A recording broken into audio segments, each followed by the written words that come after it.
මම දැන් ඉන්නේ එයාපෝට් එක ඇතුලේ.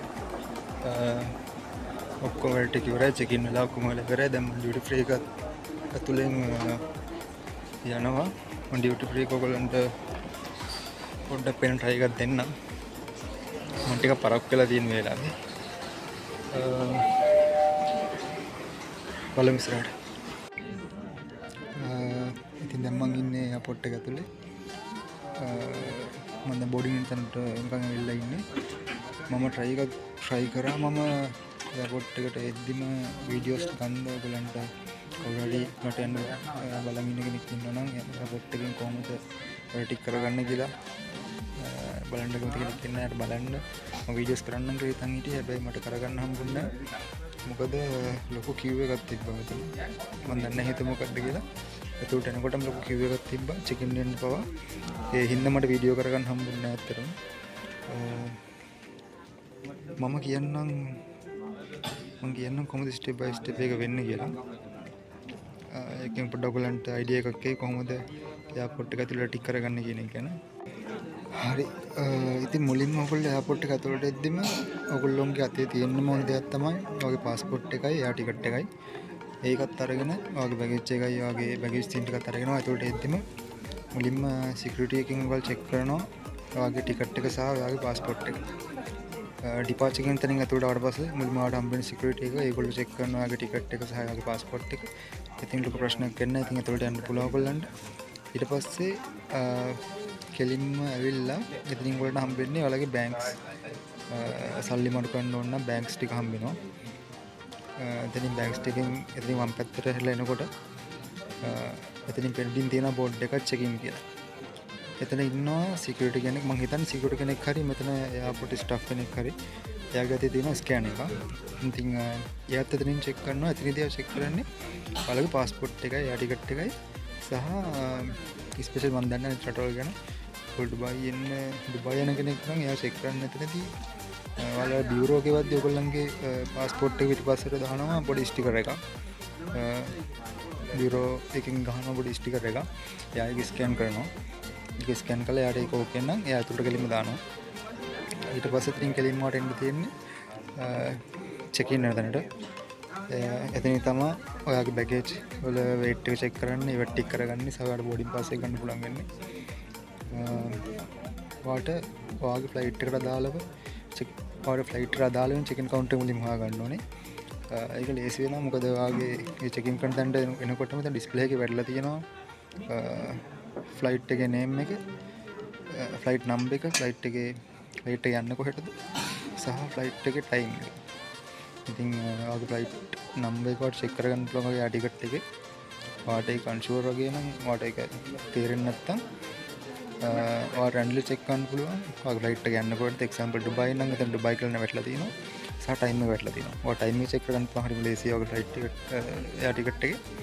ඒක චෙක් කරලා පස්සේ ඒක ඉස්සරහින් වැටලා ඒක ඉස්සරහින් මට ඒගොල්ලෝ දානවා චෙක් ඉන් කරන්න මොන කවුන්ට් එකද මොන කවුන්ට් නම්බර් එකද කියලා. ඉතින් මේ කවුන්ට් නම්බර් එක ඉස්සරහින් දිගටම තියෙන කවුන්ටර්ස් ටික. ඒ කවුන්ට් නම්බර්ස් තියෙනවා. ඔය කවුන්ට් එක හොයාගෙන ඔය එතනට ගිහලා එතන පොලිමේ ඉන්න. එතන ගිහලා එතන ඉන්න ඔෆිසර් ඔයගෙන් ඉල්ලන්නේ ඔයගේ පාස්පෝර්ට් එකයි ඔයගේ ටිකට් එකයි. ඊට පස්සේ චෙක් කරලා එතනින් ඔයගෙන් ඉල්ලනවා ඔයගේ චෙක් ඉන් බැගේජ් එක. ලොකු චෙක් ඉන් බැගේජ් එක. යා එතනින් එක weight එක ස්කේල් කරනවා. එතන ස්කේල් එක උඩින් ඔයගේ චෙක් ඉන් බැගේජ් තියන්නේ කොට පස්සේ එයාගේ එයා ටිකට් එකේ තියෙන බැගේජ් ලවුන්ස් එකට ඒක ටැලි නම් ඒක ප්‍රශ්නයක් නැත්නම් එයා එතනින් කෙලින්ම ස්ටිකර් එක ගහලා එහෙම අතට දානවා ඔයගේ චෙක් ඉන් බැගේජ් එක. සහ ඊට අමතරව ඔයගේ හෑන්ඩ් බැගේජ් එකක් තියෙනවා නම් එයා ඒකත් එතන චෙක් කරනවා weight එක. ඒ දෙක චෙක් කරලා weight එක ප්‍රශ්න නැත්නම් ඔයගේ චෙක් ඉන් බැගේජ් එක කෙලින්ම අතට යවනවා. හෑන්ඩ් බැගේජ් එක අතර ගන්න පුළුවන්. ඊට පස්සේ ඔයගේ ඩීටේල්ස් ටික දාලා එයා දෙනවා බෝඩින් පාස් එක කියලා එකක්. ඒ බෝඩින් පාස් තමයි එතනින් එහාට ඔයගේ වැඩවලට ඕන වෙන්නේ. ඊට පස්සේ ඒකත් අරන් කෙලින්ම එන්න ඕනේ ඉතින් උඩට. උඩට ආවට පස්සේ ඔයාට එන්න දෙන කෙලින් ඉමිග්‍රේෂන් එකට. ඉමිග්‍රේෂන් ඔෆිසර්ස්ලා ගොඩක් ඉන්නවා එතන ඉස්සරහා. එතන ඒ වගේම පෝලිං තියෙනවා. ඒ පෝලිං කැමති ඒකට යන්න පුළුවන් ප්‍රශ්නයක් නෑ. අඩු පෝලිමක් බලලා ඒකට සෙට් වෙන්න. ඉමිග්‍රේෂන් ඔෆිසර් කවට ගියලා ඉමිග්‍රේෂන් ඔෆිසර්වා දෙන්න ඕනේ. ඔයාගේ පාස්පෝර්ට් එක, එයා ටිකට් එක, බෝඩින් පාස් එක සහ ඊට අමතරව ඔය වීසා එක. ඔය යන්න රටට අදාළ වීසා එක.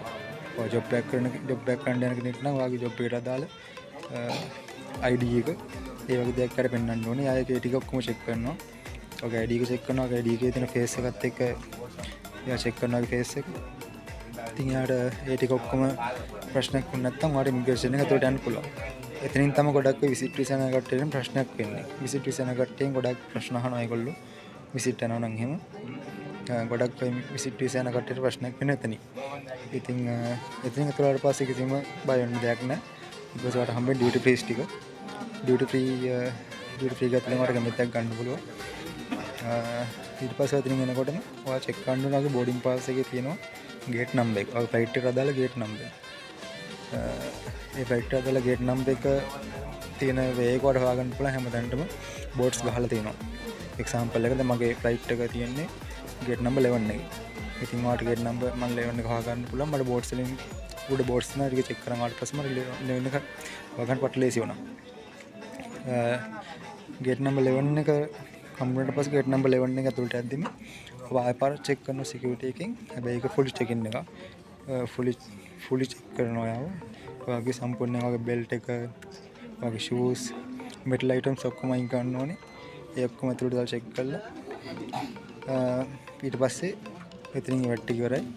ඊට පස්සේ එතනින් එන්න මම දැන් ඉන්න තැනට මෙතන කියන්නේ ගේට් එක කියලා. ඉතින් අපි එතන වාඩිලා ඉන්න ඕනේ. අපි බෝඩි පාස් එකේ තියෙනවා බෝඩින් කන් ටයිම් එක. ඒ බෝඩින් කන් ටයිම් එක එනකන් මෙතන වෙලා වාඩිලා ඉන්න ඕනේ. ඒ වෙලාවට ඒගොල්ලෝ අනවුන්ස් කරනවා. ඒ අනවුන්ස් කරන ටයිම් එකට ඔයාගේ හරියටම ෆ්ලයිට් එක එකනම් එතනින් යන්න පුළුවන් ඇතුළට. ඉතින් මම මේ කෙටියෙන් පුළුවන් තරම් ඉක්මනට ගියා. මගේ වීඩියෝ කොටත් දික් කරගන්න කැමති නැති හින්දා මම හිතනවාට අයිඩියා එකක් යන්න ඇති කියලා මේක. සෝරි මට වීඩියෝ ස්ටික් කරගන්න බැරි වෙච්ච එක ගැන. මම ඒ වුණාට මට පුළුවන් විදිහට මම මෙහෙම කිව්වේ. මම දන්නේ වගේ අයිඩියා එකක් ගියාද කියන එක. හැබැයි අයිඩියා එකක් හම්බ කරනවා නම් ඉතින් මට සතුටුයි. thank you. ඉතින් ෆයිනලි ෆ්ලයිට් එකට ඇතුළට යන්න ලොකු එකක් බලන්න ගියා. මම දැන් ටිකක් ඩිලේ වුණා. මම පුළුවන් විදිහට ඔයගලන්ට වීඩියෝස් ටිකක් ගන්න. හරි ගයිස් මම මේ වෙද්දිම ෆ්ලයිට් එක නැගලා ඉන්නේ. උනාට දැන් කොහොමද විනාඩි 5ක් මගේ ෆ්ලයිට් එක පරක්කුයි. කොච්චරලා ෆ්ලයිට් ඩිලේ වෙයිද කියලා කියන්නේ. මම නොහිතපු විදිහට ගොඩාක් ප්‍රශ්න වගේක් ආවා. කියන්නේ මේ ලොකු ප්‍රශ්න නෙමෙයි. දැන් මම එයාපෝට් එකට එනකොටම ටිකක් queue එක වැඩිලා තිබ්බා. ටිකක් බිසි වෙලා තිබ්බා. ඉතින් මම ෆ්ලයිට් නැග්ගාම ෆ්ලයිට් එක මේදී විනාඩි 5ක් 10ක් වගේ ඩිලේ වෙලා තියෙනවා. තව කොච්චරලා ඩිලේ වෙයිද කියලා කියන්නේ බෑ. බලමු. سيداتي وسادتي طاب صباحكم واهلا بكم من هذه العربيه الطيران. سنبدا بتقريب 9 كلمات سلام وطوارئ من الطائره. يجب بقاء جائزه في مقاعدكم مع القاء حزمه مربوطه والانتباه الى مشاهده طاقم الطائره. شكرا لكم. Good morning ladies and gentlemen, welcome on board. We start on our safety demonstration shortly. Please imagine that you will sit very faster and kindly direct your attention to our crew as they will guide you through the safety instruction. Thank you.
المسافر الكرام أسعد الله أوقاتكم بكل خير. اسمي حكيم وأنا مشرف الطاقم يرافقني اليوم كل من عيلة زيا وديبوينا ويشهد آخر منهج وطال مدة الرحلة. الآن بدأنا نصبحنا في الجو ونرجع لكم بعد التفاصيل من وحول هذا اليوم. إذا ما سلامتكم أنصحكم بإيقاع حجبات المقاعد موضوعة أثناء الجلوس. تحسبوا الحجوز أي مطبات هوائية غير متوقعة. ونذكركم بأن التدخين بما في ذلك السيارة الإلكترونية والفيبس ممنوع منعا بدلا من الطائرة. بما في ذلك دورات المياه المزودة بأجهزة كشف الدخان.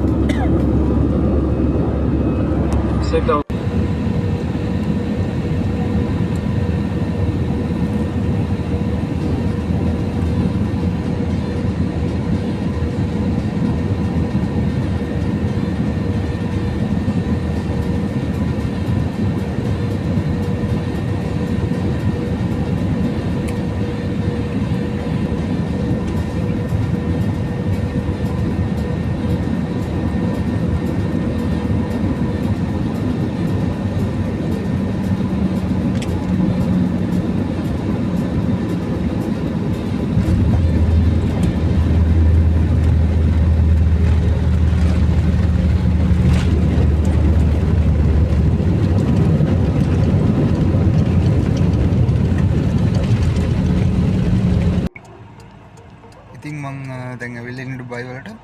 මම දැන් මගේ ඇකොමඩේෂන් එක යන ගමන් ඉන්නේ taxi එකේ. මට කියන්න ඕනේ මං හිතපු විදිහට මට වීඩියෝස් ටික කරගන්න හම්බුන්නේ නැහැ. මට මීට වඩා හොඳට මගේ වීඩියෝ එක කරගන්න උවමනා තිබ්බා. මොකද මේ මගේ පළවෙනි වීඩියෝ එක මගේ පේජ් එකේ අප්ලෝඩ් වෙනවා. මට ඒක කරගන්න හම්බුන්නේ නැහැ මම හිතපු විදිහට. මට පුළුවන් විදිහට මගේ වීඩියෝස් ටික මම මෙතනින් ගත්තේ. මොකද මට ගොඩක් ප්‍රශ්න තිබ්බේ මගේ ෆ්ලයිට් එකේ තිබ්බ ටයිම් එකත් එක්ක.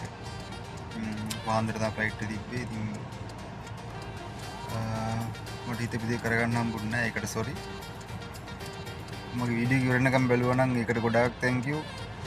සහ මම හිතනවා ඔයගොල්ලෝ මගේ ඉස්සරහට දාන වීඩියෝස් ටික බලයි කියලා. මීට වඩා හොඳ වීඩියෝස් ඉස්සරහට මම දාන්න බලාපොරොත්තු වෙනවා. මම මේ වීඩියෝ එක නමට සමාව වෙන්න මට පුළුවන්. උපරිම මේ තමයි මට මේ කරගන්න පුළුවන් වුණේ. ඉතින් ආයෙත් කියන මගේ වීඩියෝ වලට thank you.